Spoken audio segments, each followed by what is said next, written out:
वो ब्राह्मणी के यहाँ पर भोजन बनाने का काम कर रही है।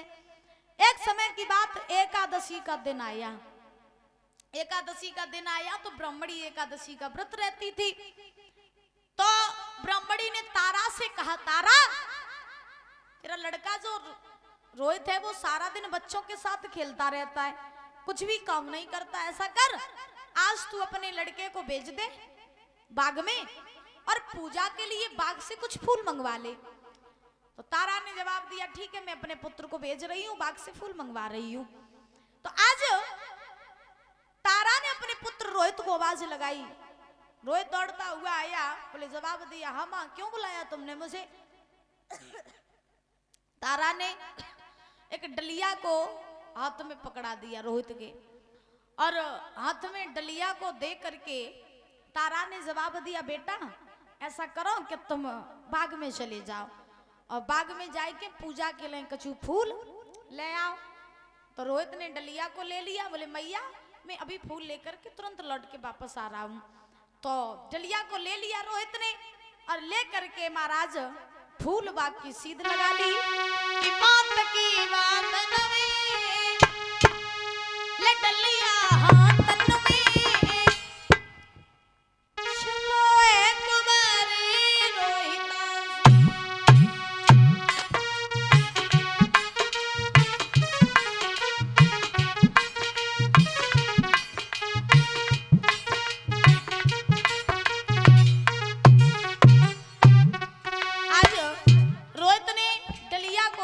ले लिया, लेकर के चले फूल बाग में पहुंचे। बात की बात नवे डलिया हाथ में, चले कुमारी रोहिता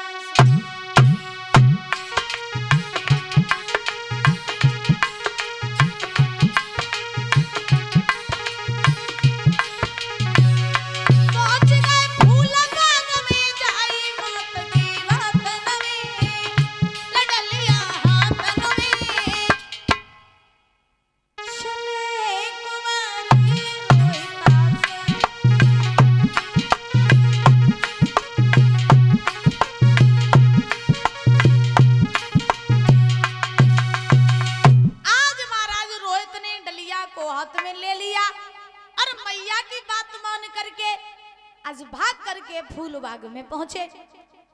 और इसी बीच में ये 50 रुपए दे रहे हैं राजेश कुमार भैया जी, ग्राम 13 से आए हुए हैं, बहुत बहुत धन्यवाद है। तो आज रोहित जो थे वो महाराज फूल बाग में पहुंचे। जब रोहित फूल बाग में पहुंचे तो पहुंचने के बाद में महाराज विश्वामित्र को फिर भी तसल्ली नहीं हुई। और जब विश्वामित्र को तसल्ली नहीं हुई तो महाराज विश्वामित्र ने देखा कि हरिश्चंद्र का लड़का आज अकेले बाग में आया है, तो क्यों ना इसकी भी परीक्षा ले ली जाए। तो विश्वामित्र ने काले सर्प का रूप धारण कर लिया और काले सर्प का रूप बना करके परीक्षित महाराज एक फूल में जाकर के छिप गए। और जब फूल में जाकर के छिपे हैं विश्वामित्र, तो छिपने के बाद में बेटा रोहित जो है वो फूल को तोड़ने लगे और तोड़ करके डलिया में रखने लगे। अब फूल तोड़ते तोड़ते उसी फूल के पास में पहुंचे जिस फूल में विश्वामित्र सर्प का रूप बना करके छिपे थे। तो रोहित ने जैसे ही वो फूल तोड़ने के लिए हाथ बढ़ाया और जैसे ही हाथ बढ़ाया तो आज विश्वामित्र ने रोहित की उंगली में डस लिया। और जब रोहित की उंगली में डसा है तो रोहित के हाथ से वही महाराज डलिया छूट गई। और डलिया जैसे ही छूटी तो उसी बाग में वही बेटा पछाड़ खा करके गिर पड़ा। अब पछाड़ खा करके गिर पड़ा, महाराज रोने लगा, विलखने लगा, तड़पने लगा। आज उस बाग में कोई इतना नहीं है जो उस बेटे को उठा करके किसी वैद्य के पास में पहुंचा दी। अब रोहित तो उस बाग में गिर पड़े, सर्प ने काट लिया तो महाराज गिर पड़े। विष का जो आज असर था वो रोहित के ऊपर होने लगा। अब इधर विश्वामित्र चल करके काशी में जाकर के आवाज लगाई, काशी के लोगों सुनो, क्या काशी के लोग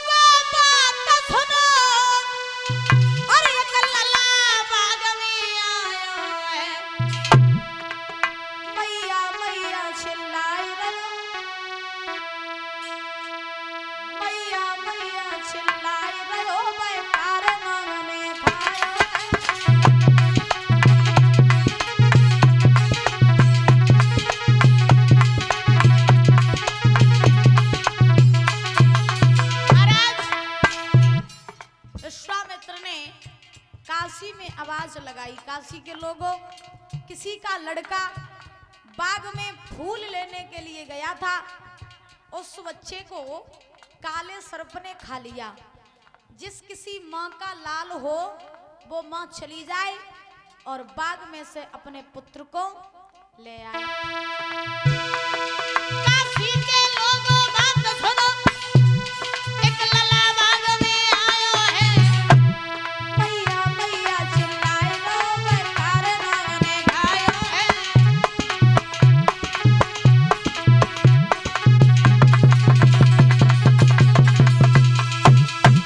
अरे काशी के लोगों, एक लड़का बाग में फूल लेने के लिए गया था, उसे काले सर्प ने खा लिया।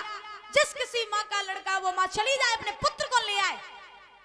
सो जेई महाराज आवाज पड़ी तारा के कानों में, और जो तारा के कानों में आवाज पड़ी कि काऊ को लड़का बाग में गो, तो तारा के दिमाग में झटका लगा कि काऊ को लला नहीं, मेरो ही लला बाग में गो। तो आज महाराज ध्यान रखना, तारा ने जो सुना काऊ को लड़का, दिमाग में झटका लगा मेरो ही पूत बाग में फूल लेवे काजे गो, तो हमें ऐसा लगत कि मेरी लला को काले सर्प ने खाए लो।